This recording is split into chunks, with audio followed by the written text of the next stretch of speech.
આજે તારીખ 18/3/2026ના રોજ આપણી આગાહી પ્રમાણે જ વાતાવરણની અંદર પલટો આવ્યો છે અને આજે સૌરાષ્ટ્રમાં માવઠાની શરૂઆત જોવા મળી રહી છે। એમાં આ જે દ્રશ્ય તમે નિહાળી રહ્યા છો આ દ્રશ્ય છે ખંભાળિયા લાલપુર વચ્ચે, જ્યાં તમે દ્રશ્ય નિહાળી રહ્યા છો કે કરા સાથે વરસાદ જોવા મળી રહ્યો છે।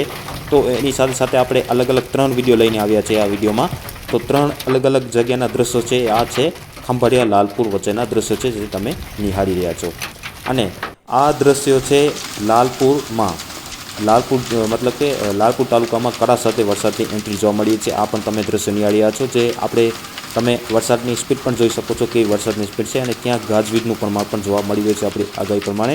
આ છે લાલપુર તાલુકાના દ્રશ્યો અને આ દ્રશ્ય જે આપણે છે એ લાલપુર તાલુકાના ભનકોર ગામ, જ્યાં તમે આજનો વરસાદ જોઈ શકો છો। આજનો વરસાદ છે, આમાં તો તમે કાયદેસર ચોમાસા જેવો માહોલ જોઈ રહ્યા છો કે કેવો ચોમાસા જેવો વરસાદ જોવા મળી રહ્યો છે। આગાહી પ્રમાણે માવઠાની શરૂઆત થઈ રહી છે।